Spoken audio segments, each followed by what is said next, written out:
From KPRC Local 2, this is Houston Newsmakers with Khambrel Marshall. And good morning and welcome to Houston Newsmakers, where the topic this morning will be the Houston Fire Department from several different points of view. It's been a very challenging year for the men and women of Houston Fire. The toughest of those challenges happened in May when 4 firefighters lost their lives while battling a fire at the southwest end. 13 others were injured in the greatest loss of life event in fire department history. It looked like more transition was in the works when Chief Terry Garrison resigned to be closer to an ill grandson, then unresigned to bring that grandchild to Houston for medical care. The stability of leadership seems like a good thing. We'll talk about that and much more this morning with a couple of men who are in a position to know a great deal about the needs and desires of the men and women of the Houston Fire Department. Brian Sky Eagle is the president of the HFD Union, the Houston Professional Firefighters Association. And Todd Clark is the chairman of the HFD Pension Fund, known as the Retirement and Relief Fund. Welcome to both of you, and thank you for being able to spend some time with us this morning. Thank you. First of all, I want to give people a chance to kind of get a sense of what you do. What does the union do, and what does the relief fund do? First, you, Brian. In distinction from the union, we focus on wages and benefits, working conditions, staffing levels, hiring, things of that nature. Some people may tie the two and get confused because the pension could be seen as a benefit, but we do distinguish between those two. And the pension fund is altogether separate in that regard? Yes, sir. The pension fund and the union are completely separate. The pension fund mainly deals with the retirement of our members. The firefighters that may get hurt or injured on duty, they receive disability benefits, but our whole world is just the retirement. And it's both of your organizations are in the news a little bit recently. Yes. Part of it because of the overtime. I know that that's been one of the things that's been talked about. Let's talk about overtime. Last fall, and I think this is something that's come up before, last fall for the start of hunting season, a number of firefighters took off, and we've talked about this off camera. So firefighters take off all the time to go hunt. But this time it was brought up that there was a lot of overtime incurred because of that. And is that something that's a normal thing that happens? You say that that's not an issue the union needs to be concerned about. It has to do with staffing. That's correct, Khambrel. This hunting season is no different from any other season. I think the administration recognizes that may have been a mistake to reflect the entire problem in one weekend or one deer opening weekend. It flows back to a root cause of staffing, a chronic understaffing for years.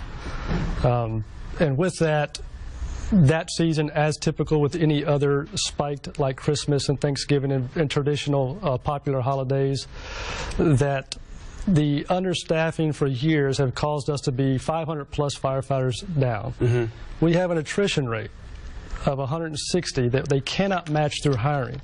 So each year this problem gets exacerbated. And what's the answer? Well, the answer depends on how you look at it. We see it as a staffing issue where, look, to cut down on overtime, the positions that have to be filled, you simply hire more people. But I take it from the city's position is if you hire more people, you have to pay more in benefits. Well, and that may be true. But earlier this week, Chief Garrison met with members of council, and at that council meeting, it was about overtime concerns, because he's concerned about the budget being about $8 million above whatever the budget's going to be, a deficit in that may reflect. And he says that may mean a decrease in efficiency. If they live within that budget as it exists now, it may mean a decrease in efficiency of service as they move personnel around to cover what will be a balancing act. Listen to what he said. I think it's going to result in slower response times, which is potential people that are suffering from EMS calls are going to be suffering a little bit longer. Houses are going to burn, houses and buildings are going to burn a little bit longer because our response times are going to be increased. I think we're going to have to change some of our decision-making model when we get on the scene, because fires will be doubling in size every minute, like we stated. And finally, I think the morale issue of the fire service was a pretty good question. I wasn't able to respond, but you know, I'd like firefighters to sit around fire stations talking about fires, not about brownouts or interim plans, and so I think that's what we're going to have in stations. Anything he said you don't agree with? No, I absolutely agree with the fire chief. He's absolutely right that response times will increase, and that impacts two specific items: are very sensitive to fire department. Number one, fires do double in a minute or so, so getting people there within that critical time can mean the difference of a small fire or a big fire. In EMS, also, we have a critical window we want to respond to for especially advanced medical calls versus basic medical calls. The distinction is, under both scenarios, the response time does matter. It does impact firefighter safety as well. And it puts the onus on the city to basically hire more people, get more people in place to try to make sure that that overtime can be covered more effectively, correct? That's our position. Yes. Okay, now let's talk pensions, because the city has a stake in this as well. I mean, like so many other cities around the country, they find themselves trying to balance how much they need to pay toward pension funding. The city of Houston, as I understand it, it may be underfunded in the pension process, but it's not as underfunded as many other cities. Would that be an accurate statement? Absolutely. That's a perfect statement. Across the nation, some pension systems are having problems. Houston is not one of them. The Houston Firefighters Relief and Retirement Fund is a strong, healthy, well-managed, well-run pension fund. We have a funding level just below 90%. You know, the way the pension system works for a firefighter is at 20 years, he's eligible to retire. At 20 years, he'll make 50% of his highest 78 pay periods. So basically, he takes a pay cut when he retires. But if he stays on to 25 years, it goes up to 65%, and 30 years is 80%. And most people, when you retire, you don't expect to make more than you made while you were working. So that seems to be appropriate, does it not? You know, the statements out there by the mayor that the firefighters make more when they're retired, we don't agree with that. Like I said, a firefighter who works 30 years, he receives 80% of his salary. You know, they're using some very funny math.